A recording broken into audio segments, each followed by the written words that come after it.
पश्चिम बंगाल की जनता देख रही है। एसआईआर का जो विरोध करे वो समझ लीजिए कि इलीगल वोटिंग का सपोर्ट कर रहा है।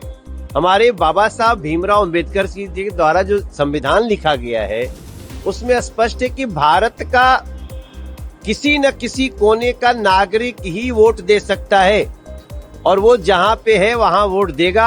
अब इसका विरोध ममता दीदी क्यों कर रही हैं? जब ये सच्चाई पश्चिम बंगाल की जनता को पता चलेगा तब पता चलता है कि ये जो भी विजय हासिल कर रहे थे ये लोग इलीगल वोटिंग के फर्जी मतदाताओं के आधार पे कर रहे थे। अब मुझे बहुत आश्चर्य है कि ममता दीदी इलीगल वोटिंग क्यों कराना चाहती हैं। जब भी एसआईआर होता है तो उसका समय दिया जाता है कि चलो ये 1 महीना 2 महीना तक आप बता दो किसका कटा, अगर गलत कट गया तो जुड़ जाएगा और जिसका कट चुका हो उसका वापस बन जाएगा। जी मुख्यमंत्री ममता बनर्जी एसआईआर के विरुद्ध में रास्ते पर धरना पे बैठी हैं, क्या कहेंगे? अब मुझे तो कुछ कहने की इसमें आवश्यकता नहीं है। पश्चिम बंगाल की जनता देख रही है। एसआईआर का जो विरोध करे वो समझ लीजिए कि इलीगल वोटिंग का सपोर्ट कर रहा है। एसआईआर मूलतः ये हर साल हर चुनाव में होने वाली प्रक्रिया है। कोई आदमी, भाई मनुष्य का जीवन निश्चित है, तो जो आदमी संसार में नहीं रहा उसका वोटिंग लिस्ट में नाम होना चाहिए? नहीं होना चाहिए।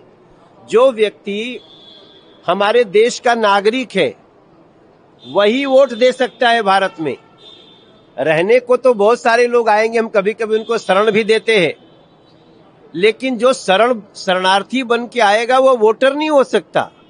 हमारे बाबा साहब भीमराव अंबेडकर जी के द्वारा जो संविधान लिखा गया है उसमें स्पष्ट है कि भारत का किसी न किसी कोने का नागरिक ही वोट दे सकता है और वो जहां पे है वहां वोट देगा।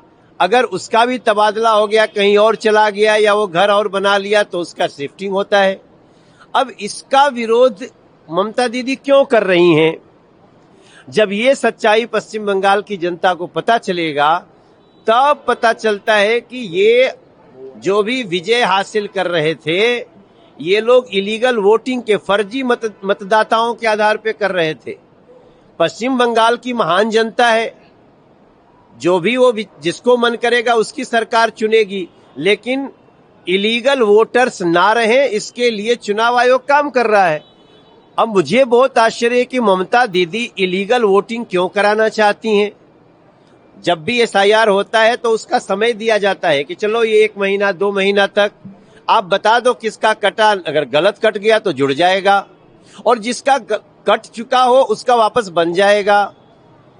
तो ये मैं पश्चिम बंगाल की जो स्थिति देख रहा हूं, मैं भारत के एक नागरिक के नाते আমার বাড়ি আছে এখানে, আমি অনেক পুরানো जी नागरिक आছি এখানতে।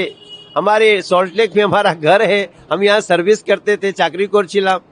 उसके बाद मुझे आश्चर्य हो रहा है कि ममता दीदी जैसा नेता वो इलीगल वोटरों की तरफदारी कर रहा है, वो घुसपैठियों की तरफदारी कर रहा है। ये ठीक नहीं है दीदी, एटा चलबे ना।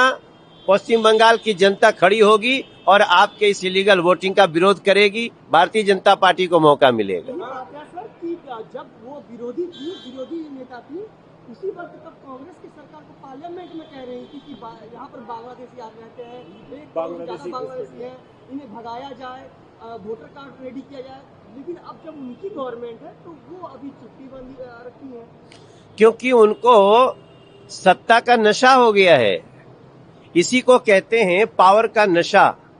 देखो, सरकार आती है जाती है, कभी हमारी है कभी तुम्हारी है, लेकिन जनता के हित की बात होनी चाहिए। कहीं तो सिर्फ हिंदू होने के नाते लोग तकलीफ झेल रहे हैं और वहां सरकार की मशीनरी उनको हेल्प करने की जगह वो हमलावरों का साथ दे रही है। मैं बड़े विनम्रता से दोनों हाथ जोड़ के पश्चिम बंगाल की जनता से मैं प्रार्थना कर रहा हूं कि आप इस चुनाव में पश्चिम बंगाल को बचाइए। ये पता नहीं ममता दीदी को क्या हो गया, वो इलीगल घुसपैठियों के पक्ष में खड़ी है आज। हमें पश्चिम बंगाल के जनता के, युवाओं के, महिलाओं के, किसानों के, उनके पक्ष की बात करनी है और उसके लिए भारतीय जनता पार्टी के लिए हम मौका मांगेंगे इस बार। बिहार में नीतीश कुमार जी राज्यसभा में मुख्यमंत्री कौन होगा, चर्चा चल रही है। अब देखो, हमारे यहाँ कोई भी निश्चित नहीं होता है, कोई भी हो सकता है। अगर आप भाजपा का कार्यकर्ता होते आप भी आशा लगा सकते थे। हमारे यहाँ लोकतांत्रिक प्रक्रिया है और देखो, नीतीश जी बहुत बड़े नेता है।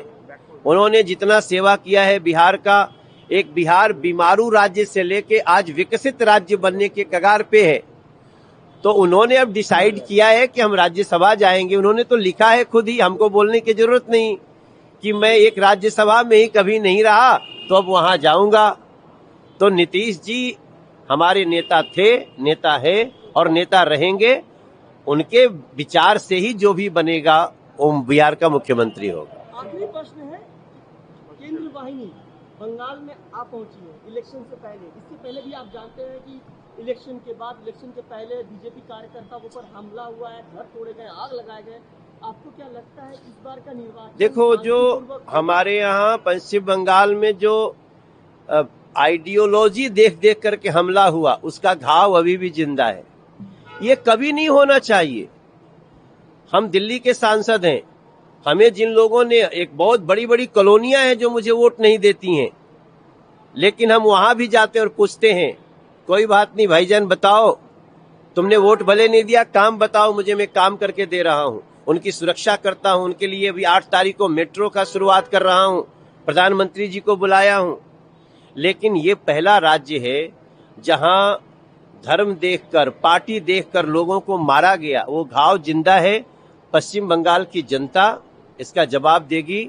लेकिन हमारे वो कार्यकर्ता आज भी वो लहूलुहान होके भी खड़े हैं, क्योंकि हम मात्र बीजेपी के लिए नहीं खड़े हैं, हम पश्चिम बंगाल को जिताने के लिए खड़े हैं। আমাদের ভিডিও ভালো লাগলে লাইক এবং শেয়ার করুন। কমেন্ট সেকশনে গিয়ে জানান আপনাদের মতামত। আরও ভিডিও পেতে আমাদের চ্যানেল সাবস্ক্রাইব করুন এবং প্রতি মুহূর্তে খবরের আপডেট পেতে প্রেস করুন বেল আইকন।